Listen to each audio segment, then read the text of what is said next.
So how are you doing? I'm doing very, very well. Thank you. That's good. That's good. So for people in our audience who do not know, we are here today with Mr. Christian Cooper, the infamous bird watcher. And that one day, it might seem like a setback, and it was for somebody, not you, but it was a setup, I feel like, for the community and the whole world to understand, the art of bird watching.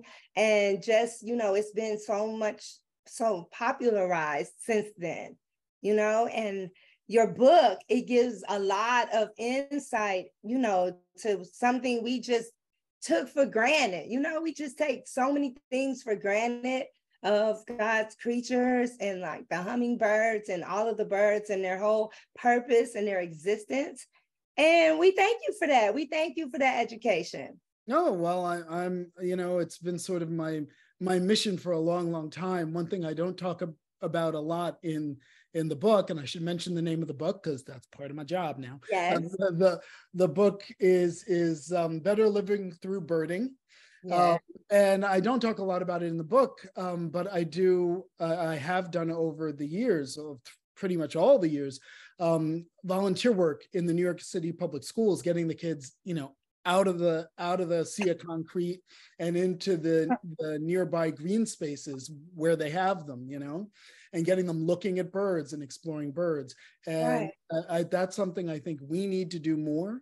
And one thing I love about the book and the show, Extraordinary Birder, is that it lets me continue to do that, to try to get, especially young people, but all people, and especially our people, interested in birding on a much bigger platform, and on a much bigger level. So that I think is wonderful, especially when you consider, we all know that it's much harder to imagine yourself doing something if you don't see somebody who looks like you already doing it. And so now the face of maybe the biggest birding show that there is out there is the face of an African American. And I hope to goodness gracious God that people look at this and that young people look at this and stop and think, oh, maybe I can do that too. So many people have been teaching me so many things about the wildlife. So this lady was like, oh, I know what bird that is. And so she made a sound. And then she's like, listen quietly. And then the bird tried to make the sound that she made. And I'm like, wow, you just made this a whole little thing. So where are you now? I'm in Georgia, right? In Georgia. But I'm in Fairburn, which is now it's South Fulton. So it's more on the outskirts. Okay. So I was in the city and now I'm out in the country, the country. I never thought in a million years I would move to Georgia, ever. All the more reason to put those binoculars around your neck to good use. Yeah. And not just for watching my teenagers when they was younger. Right. So as a kid at 9 years of age, did you ever think when I grow up, I'm going to have a whole television show and this is something I'm going to be doing and inspiring other young people? No, never. And getting a check for it, are you kidding me right now? It always seems like something that would only be a hobby unless you're a scientist, but you are a scientist as well. Is that correct?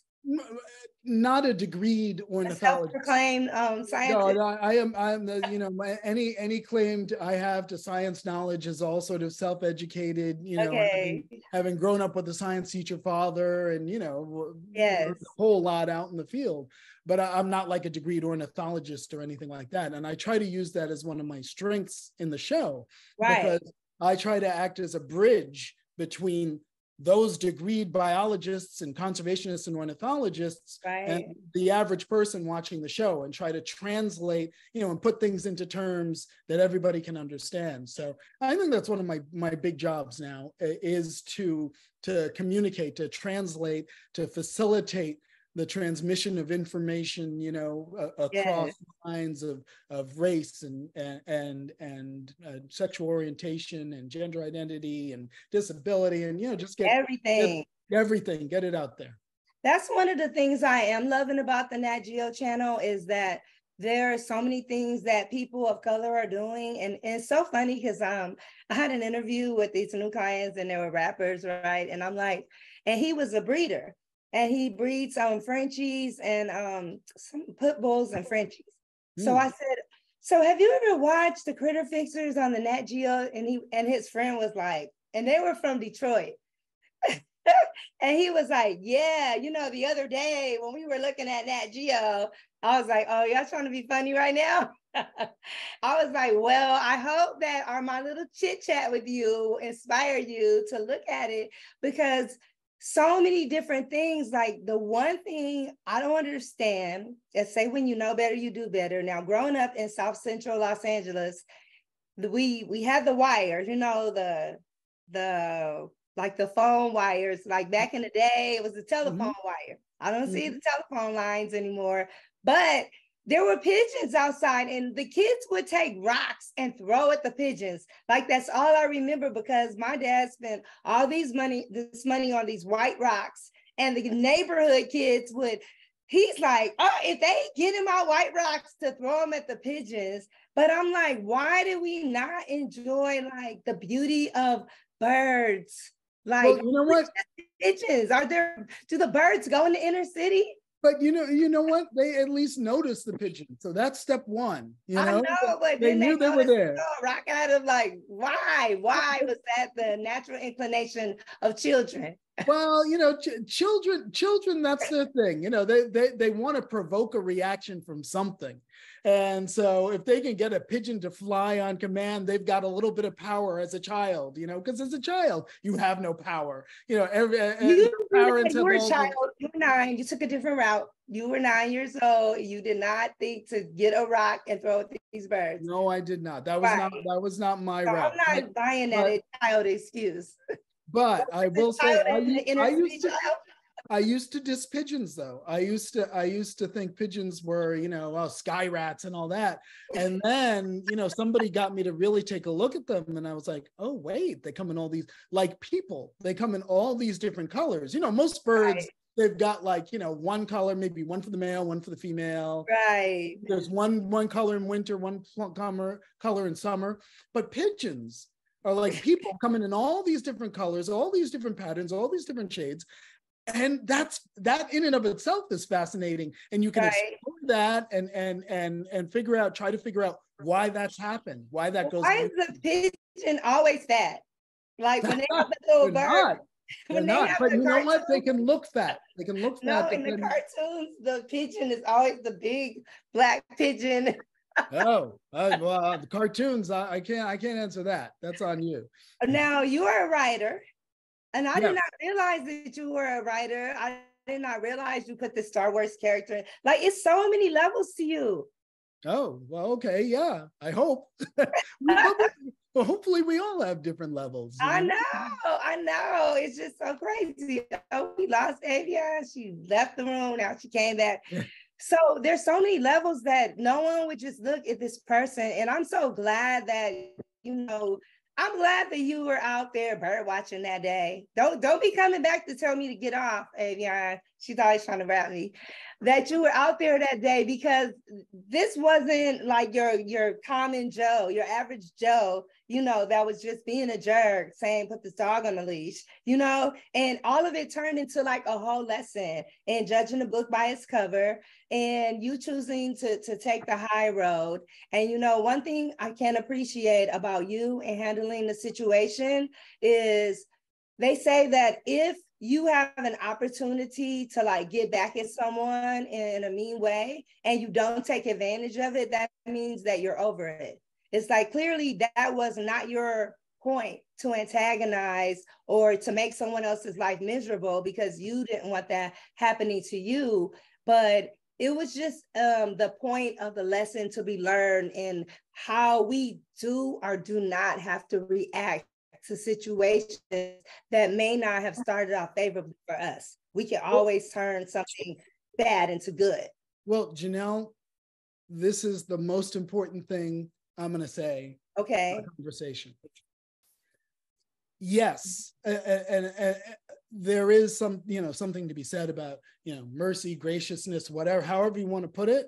and forgiveness or moving on, all that. But the most important thing is that fixating on her, on going after her, makes her the most important thing. And she's not. She's a distraction. Because the most important thing about what happened that day was how it revealed the racial bias and how deeply it runs in our society. Not to us, we already knew. But to a lot of white people, this was a revelation that this bias could happen in New York City, could run so deep and pop up so easily. So it was a revelation. That's the important thing. Now, if we spend our time going after her, what we're not doing is focusing on how that racial bias crops up in much more important places. For example, George Floyd, and how it crops up in the police so that a police officer thinks it's okay for him to kneel on a Black man's neck until he's dead. If we are going after her, we are not paying attention to the racial bias that bubbles up in the fact that Washington, D.C. is not a state and does not get any representation.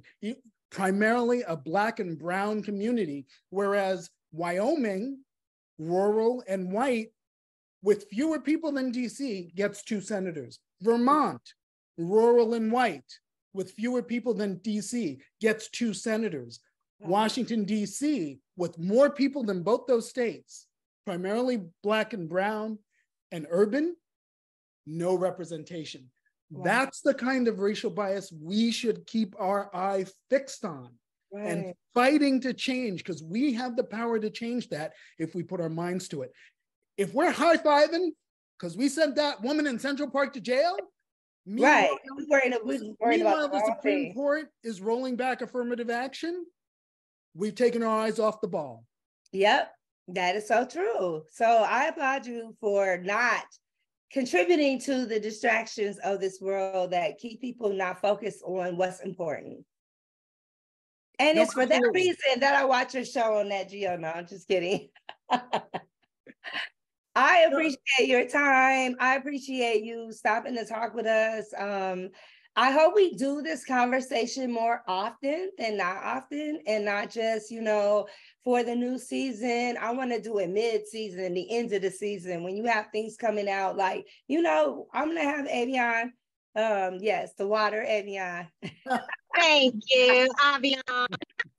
No, the water, Avion. I'm from South Central LA. They told me to say Avion. No, I'm just kidding. To to keep these things in the forefront. And I really appreciate you and your time. And I appreciate all my little gifts that I got and your book.